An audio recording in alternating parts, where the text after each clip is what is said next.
സുഖമായിട്ടുണ്ട് എന്നല്ലേ. അപ്പം മാതാവ് എന്ന് പറയുന്നത് നമുക്ക് കളിക്കാനുള്ളതല്ല. അവരെ നമ്മൾ എന്ത് ചെയ്യണം? അവരെ പൊരുത്തവും നമ്മൾ മേടിക്കണം. അത് കിട്ടേണ്ടത് നമുക്ക് ആവശ്യമാണ്. കാരണം എന്ത് ചെയ്യുക, സൂറത്ത് മറിയം നോക്കിയാൽ കാണാം, എന്ത് ചെയ്തു?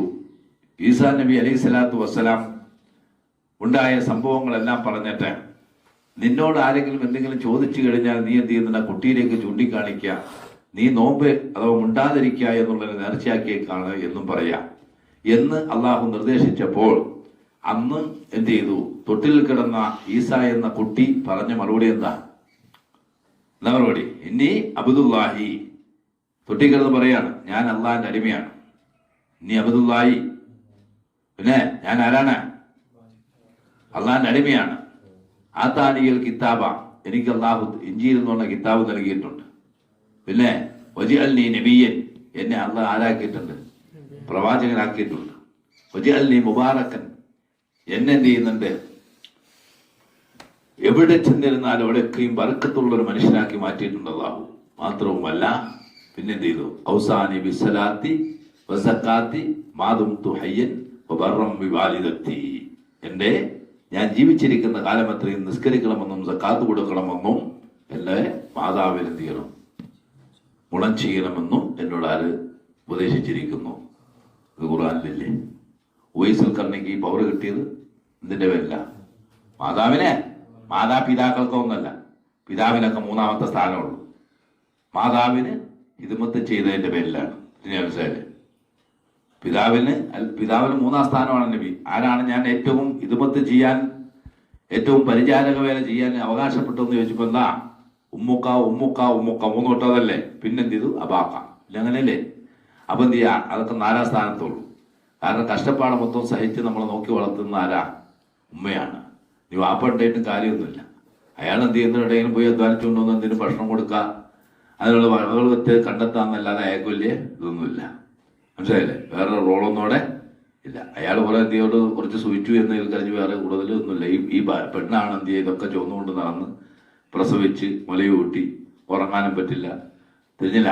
ഇയാൾ ഇതെല്ലാം കഴിഞ്ഞ് എന്ത് ചെയ്യുന്നുണ്ട്? ഇവിടെ ഇങ്ങനെ അധ്വാനിച്ച് എവിടെയും പോയി പൈസയും ചെലവൊക്കെ കൊണ്ടുവന്ന് കൊടുത്തിട്ട് ഇയാൾ സുഖകരമായി കിടന്ന് ഉറങ്ങുമ്പോഴും ഈ കുട്ടിയെ രാത്രിയിൽ എന്ത് ചെയ്യുന്നത്? എണീക്കല്, ബാത്റൂമിൽ പോയി തൂറല്, മൂത്രയിക്കല്, അതെങ്ങനെ അതിന് പനി വടി വെള്ളം ഇങ്ങനെ നിലവിളി എല്ലാം ഇതിങ്ങനെ നടന്നുകൊണ്ടിരിക്കും. ഇതെല്ലാം അങ്ങനെ ഇതൊക്കെ ആര് നോക്കണം? പലപ്പോഴും അവർക്ക് ഉറക്കമില്ലാഞ്ഞോ അതിന് രാവിലെ കിടന്ന് ഉറങ്ങാൻ വേണ്ട, അതിനും സമയമില്ല. കാരണം രാവിലെ എണിച്ചെന്തി ബാക്കിയുള്ള കുട്ടികൾക്കും മറ്റുള്ളവർക്കും സ്കൂളിൽ പോകണം, മറ്റുള്ളവർക്ക് പോകണം, അതിന് ഭക്ഷണം ഉണ്ടാക്കണം, പാനീയം ഉണ്ടാക്കണം, അവർക്ക് എന്തെങ്കിലും ചോറുണ്ടാക്കണം, മറ്റു കൊണ്ടുപോകാനുള്ള ഉണ്ടാക്കണം, ഇപ്പം തിന്നാനുള്ള ഉണ്ടാക്കണം, മറ്റുണ്ടാക്കണം. എല്ലാം കൂടി എന്തില്ല?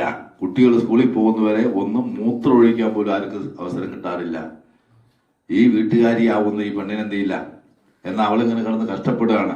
ഒന്നെലിച്ച് കൂട്ടത്തിൽ പോയി ഒന്ന് സഹായിച്ചു കൊടുക്കാം. ഒരൊറ്റൊരുത്തരും കരുതുന്ന ഒരു 100 എണ്ണിയ 10 പോലും ഉണ്ടാവില്ല. ഈ കുട്ടി ഇപ്പോൾ ഒറ്റയ്ക്ക് ഉണ്ടായതല്ല, നമുക്കും അതിനകത്ത് ബന്ധമുണ്ട്. അതുകൊണ്ട് എന്ത് ചെയ്യും? അവൾ രാവിലെ എടുത്ത് ഇങ്ങനെ കഷ്ടപ്പെടുമ്പോൾ നമുക്ക് ജോലിയുണ്ട്. എന്നിരുന്നാലും നമ്മളെ കൊണ്ട് കഴിയുന്നൊരു സഹായങ്ങളൊക്കെ ചെയ്തു കൊടുക്കുക. ഒരു പാത്രം കഴുകത്ത് വെച്ച് കഴുകി കൊടുക്കുക, അല്ലെങ്കിൽ ഒന്ന് എന്തെങ്കിലും കറിക്ക് അരിഞ്ഞു കൊടുക്കുക, എന്തെങ്കിലുമൊക്കെ ഒന്ന് ഒരു സഹായം ചെയ്തു കൊടുക്കുക എന്ന് കരുതുന്ന ഭർത്താക്കന്മാർ 100ൽ 5 10 ഉണ്ടാവും. ബാക്കിയൊക്കെ എന്ത് ചെയ്യുന്നുണ്ട്? അവർ ജനിച്ച് നേരമ്പെടുത്ത് ഒന്നിരിക്കും എന്ത് ചെയ്യാതെ പുറത്തോടെ അങ്ങാടി തണ്ടാൻ പോവും, അല്ലെങ്കിൽ എന്ത് ചെയ്യുന്നുണ്ട്? അവിടെ കിടന്ന് സ്വകരമായിട്ട് അങ്ങോട്ട് കൂർക്കം വലിച്ചു തുടങ്ങും. ഇതെല്ലാം നടക്കുന്നത്. അപ്പൊ ഈ കഷ്ടപ്പാട് മൊത്തം സഹിച്ചാലാ? ഉമ്മയാണ്. പിന്നെ ഉമ്മ എന്ത് ചെയ്യുന്നുണ്ട്? അവര് മനുഷ്യ സ്ത്രീയാണ് എന്ന പരിധിയിൽ എന്തെങ്കിലുമൊക്കെ പോരായും കുഴപ്പമൊക്കെ അവരുടെ അടുത്തുണ്ടാവും. നമ്മളതൊന്നും മൈൻഡ് ചെയ്യാതെ നിൽക്കാതിരിക്കാതെ എന്ത് ചെയ്യാനൊക്കും? മാനുഷികമായി ഉമ്മ എന്ന പരിധിയിൽ, മനുഷ്യ സ്ത്രീ എന്ന പരിധിയിൽ പല കുഴപ്പങ്ങളും ഉണ്ടാവും. അത് നമ്മൾ മൈൻഡ് ചെയ്യാതെ നമ്മൾ അന്വേഷിക്കാനും നിൽക്കാതിരിക്കാം. നമ്മളോട് അല്ല ഏൽപ്പിച്ച പണി എടുക്കാം. നമ്മളോട് അല്ല ഏൽപ്പിച്ച പണി നമ്മൾ എടുക്കുക. നമ്മളവരെന്ത് ചെയ്യുക? സ്നേഹിച്ച് കൊണ്ടെടുക്കുക. അവരോട് എന്ത് ചെയ്യുക? നല്ല വർത്താനങ്ങൾ മാത്രം പറയുക. അവരവിടെ കിടന്ന് എന്തെങ്കിലുമൊക്കെ പറഞ്ഞുകൊണ്ട് നമ്മളതിന് മറുപടി പറയാൻ പോകണം. തരില്ല. അങ്ങനെ എന്തെങ്കിലും ഒരു ഘട്ടം വരുന്നു, എന്ത് ചെയ്ത് അവർ ആ മുഖത്ത് നോക്കി എന്തെങ്കിലും സംസാരിച്ച് പോകുന്നുണ്ട്, എന്ത് ചെയ്യുക? അവരോട് ഇറങ്ങിപ്പോയേക്കാം. പിന്നെ എന്ത് ചെയ്ത് കഴിഞ്ഞിട്ട് വരാവുള്ളൂ. അല്ല ദേഷ്യം പിടിച്ച് അവരോട് സംസാരിക്കാൻ പാടില്ല. അഥവാ വല്ലതും സംസാരിച്ചു വേണ്ടി അവരോട് പൊരുത്തം മേടിക്കണം. കാരണം എന്തുകൊണ്ട്? മനുഷ്യനാണ്. എപ്പോഴും ചിലപ്പോൾ ക്ഷമ കിട്ടില്ല. ചില സമയത്ത് ചിലതൊക്കെ കേൾക്കുമ്പോൾ എന്ത് ചെയ്യും? വായിന്ന് പെട്ടെന്ന് നമുക്ക് എന്ത് ചെയ്യാം? അവർ മറുപടി വന്നു പോകും. അത് അവർക്ക് വിഷമമായേക്കാം. വിഷമം ഉണ്ടായാൽ എന്ത് ചെയ്യണം? അവർ പൊരുത്തം ഇതൊക്കെ എന്ത് ചെയ്യുന്നുണ്ട്, പലയിടത്തും വന്നിട്ടുണ്ട്. ഉണ്ടായിട്ടില്ലേ? അൽക്കമ എന്ന് പറഞ്ഞിട്ട് എന്ത് ചെയ്യുന്നുണ്ട്, റസൂലുള്ളാഹിന്റെ ഒരു സഹാബി മരിക്കാൻ കിടക്കുന്ന ഇയാൾക്ക് കലിമ എല്ലാം കിട്ടുന്നില്ല. പ്രശ്നമായപ്പോൾ എന്ത് ചെയ്തു, മറ്റു സഹാബത്തോടെ ചെന്ന് നമ്മൾ അൽക്കമയ്ക്ക് എന്ത് ചെയ്യും, കലിമ എല്ലി കൊടുക്കുന്നുണ്ട്, അയാൾ ഇതൊന്നും ചെല്ലണ്ട അവിടെ എന്നാ പറയുന്നത്. അപ്പോൾ എന്ന് പറഞ്ഞപ്പോൾ നബി ചോദിച്ചെന്താ, അയാളുടെ മാതാപിതാക്കൾ ആരും ജീവിച്ചിരിപ്പുണ്ടോ? അപ്പം എന്ത് ചെയ്തു, അവിടെ നിന്ന് പറഞ്ഞ മറുപടി എന്തായിരുന്നു, മാതാപിതാക്കളൊന്നുമില്ല, മാതാവ് മാത്രം ജീവിച്ചിരിപ്പുണ്ട്, വാപ്പയൊക്കെ മരിച്ചിരുന്നു. എന്നാൽ മാതാവ് കുറെ വയസ്സുള്ള ആളാണ്. അപ്പം നബി പറഞ്ഞു, അവിടെ പോയിട്ട് അവരോട് ഞാൻ അങ്ങോട്ട് വരണോ അല്ലെങ്കിൽ അവരിങ്ങോട്ട് വരെ എന്തോ രണ്ടാമതും ചെയ്യാം, അവർ പ്രായമാണെങ്കിൽ എന്ത് ഇങ്ങോട്ട് വരണ്ട, ഞാൻ അങ്ങോട്ടേ വന്നോളാം. അങ്ങനെ എന്ത് ചെയ്ത് ഈ സഹാബത്തി എന്ന് പറഞ്ഞ് ഇങ്ങനെ എന്ത് ചെയ്യുന്നത്, നിങ്ങളെ റസൂലുള്ളാഹി പറയേണ്ടത് നിങ്ങൾക്ക് ഇങ്ങോട്ട് വരാം നബി, അല്ല നിങ്ങൾ. അപ്പോൾ ഈ വയസ്സായ അങ്ങേയറ്റം വയസ്സായ ഉമ്മ പറഞ്ഞു, ഇല്ല ഞാനെന്താവൂല റസൂലുള്ളാഹി ഇങ്ങോട്ട് വരത്തില്ല, അത് അതുപകേടാണ്, ഞാൻ അങ്ങോട്ട് വരാമെന്ന് പറഞ്ഞ് അത് വഴി കുത്തി ഇവിടെ വന്നത്. ഇവിടെ വന്നു കഴിഞ്ഞപ്പോൾ നബി ചോദിച്ചു, നീയും നിന്റെ മകനും തമ്മിൽ എന്തെങ്കിലും പ്രശ്നമുണ്ടോ? ഒരു ഉമ്മ എന്ന പരിധിയിൽ അവരത് മറച്ചു വെച്ചു, അങ്ങനെന്തൊരു പ്രശ്നമൊന്നുമില്ല. മകനോട് വല്ല പൊരുത്തക്കേടുണ്ടോ? ഇല്ല, ഒന്നുമില്ല.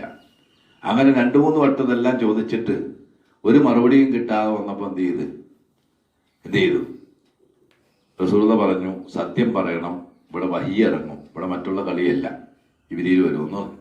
അപ്പോൾ അവർ പറഞ്ഞു, വിവാഹം കഴിച്ചത് മുതൽ എൻ്റെ മകനക്ക് എന്നോടുള്ള സ്വഭാവം വളരെ മോശമാണ്, അവൻ എന്നെ വല്ലാതെ പ്രയാസപ്പെടുത്തിയിട്ടുണ്ട് പലതും പറഞ്ഞ്, അതുകൊണ്ട് ഞാനങ്ങനെ എന്ത് ചെയ്യുന്നുണ്ട്, പ്രയാസപ്പെട്ടിട്ടുണ്ട്, സത്യം പറഞ്ഞോന്ന് പറഞ്ഞു.